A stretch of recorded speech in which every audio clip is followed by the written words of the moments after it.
Hello and welcome. Happy Monday, November 15th, and what to teach your children. What to teach our children. So important. Solomon, the richest and wisest man in the world, taught his son all these amazing principles, and so we have it organized every Monday to give you something to teach your children. By the way, teach it to yourself first, okay? A lot of us didn't grow up hearing and knowing all these, but we need to. So let me jump right in. The topic for this week is to teach your children about wisdom, okay? Wisdom for Life podcast. And teaching you about wisdom to teach your children. Solomon taught his son a lot.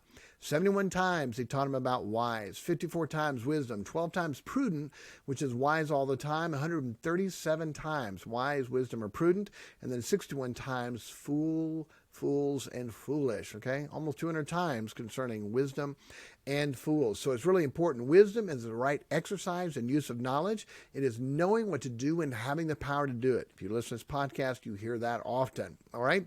So let me jump in. Daily lesson number 1. First thing Solomon taught his son was to know wisdom. Proverbs 1, verse 1 and 2 says, the Proverbs of Solomon, the son of David, king of Israel, to know wisdom and instruction and to perceive the words of understanding. The first thing that Solomon taught his son was to know wisdom. To know wisdom. The purpose for the book of Proverbs is to know wisdom. Whoa, you don't get any more important than that. The purpose of this book is to know wisdom. Can you imagine if our children knew what to do in every situation and had the power to do it? Wow. How many less problems would we have? How much of a great life would they have and we have? Okay. Teach your children wisdom. Make sure they get and know wisdom. All right. Day 2. Wisdom is a principal thing. The principal thing. Interesting. Principal, P-A-L, not principal, P-L-E. Wisdom is your pal. Many times when it talks about wisdom, especially Proverbs 8, it talks about it in the first person of she. And so she this. And so why? Because just like a man is not complete without a woman, we are not complete without wisdom. Wisdom, Proverbs 4:7, is a principal thing. Therefore get wisdom, and with all thy getting, get understanding. It's a principal thing. Son, wisdom will be your pal. Wisdom will be with you all the time. How would you like to have the richest, smartest, wisest person with you all the time? Wisdom. To tap into that wisdom. God, give me wisdom. Help me to know what to do.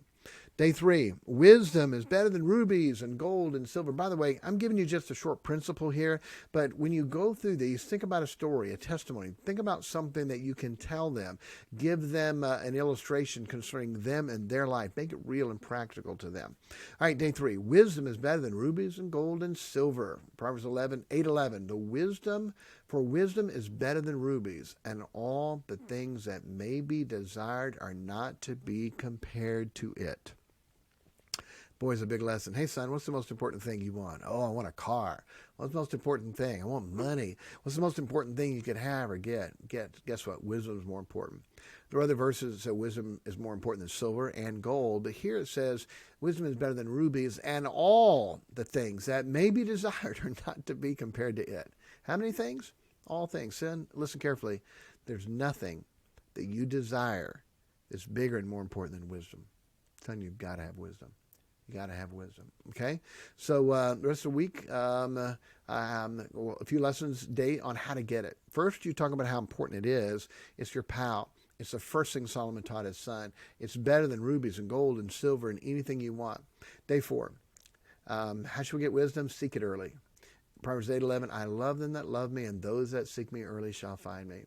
So son, every morning, early in the morning, pray for wisdom. Parents, early in life, have your children when they're 2 and 3 and 4. God, give me wisdom. God, give me wisdom. Imagine how God in heaven looks down and sees a precious little child praying and asking God for wisdom. What a big deal that is. Our children should be asking for wisdom early before they even understand it. James 1:5, if any of you lack wisdom, let him ask of God that giveth to all men liberally and upbraideth not, and it shall be given him. What a great thing. So seek it early, every morning. God, give me wisdom for my day. Give me wisdom for my decisions that I'm going to make, and then early in life. Okay, day 5. How to get wisdom? If you walk with wise men, you'll be wise. Proverbs 13:20. He that walketh with wise men shall be wise, but a companion of fools shall be destroyed. Hey, son, who's the person you know that has the most wisdom? How much do you hang around them? Who do you know who has the least wisdom? How much do you hang around them? It's amazing. The idiot, the fool who no wisdom, he's funny and we like him and hang around him. A companion of fools shall be destroyed. That person who has wisdom may seem old or slower or not as exciting. Guess what? That's the one you want to get with. He that walketh with wise men shall be wise. We ought to have that. Day 6, discipline and teaching give wisdom. Proverbs 29:15, the rod and reproof give wisdom, but a child left to himself bringeth his mother to shame. Proverbs 22:15, foolishness is bound in the heart of a child, but the rod of correction shall drive it far from him. Those are great verses to help them to understand what happens, why a child needs discipline, loving biblical discipline. It gives wisdom. The rod and reproof, not just a spanking, not just correction. They need both of them. Both of them help. I don't know how many times my kids have said, wow, Mom, just spank me. Stop with the sermon. That's harder than the spanking, okay? They need both of them, the rod and reproof, okay? Foolishness is bound. It's tied up, tight in there. The rod of correction shall drive it far from him. They need loving biblical discipline to get rid of that foolishness. You ever looked at your kids and go, why did you do that? What in the world were you thinking? And the answer is, I don't know. I don't know. I don't know. Let me help you. Why did they do that? They're foolish. What do they need? The rod of correction to drive it far from them. And day 7. This is for you, but also for your kids. A wise son will make a mom and dad glad. Proverbs 10:1. The Proverbs of Solomon, a wise son maketh a glad father, but a foolish son is the heaviness of his mother. Hey, if you have a wise child, guess what? Mom and dad, you'll be glad, you'll be happy, you'll be light, you'll be fun, you'll enjoy life. If you have a fool, if you raise a fool, it's going to be bitterness to you that bear him. It's heaviness. The way God talks about it, not just one verse, often in Proverbs, if we have a fool, it's going to be a tough time. If you raise a wild child, it's a wise child, not a wild child, sorry, a wise child, then we will have blessings of life. Teach your children, hey son, when you do wise, boy, you make mom and dad so happy. Mom and dad are so glad. Son, if you make foolish decisions, that hurts us because we love you.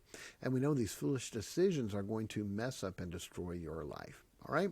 So if there were one thing that, as far as homework for kids, I would do is let them to start. Get them a notebook, get them a journal, and help them as they read Proverbs to write down every time it says a wise man does this. And have another page where it says a fool does this. And keep track of those things and have them focus on doing the wise things and not focus on doing the foolish things.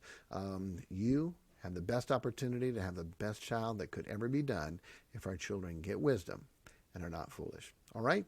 Hey, that's the lesson for the week. Great, great stuff. Use it, teach it, help your kids with it. It is gigantic. God bless you, and we'll have another one of these next Monday. Take care.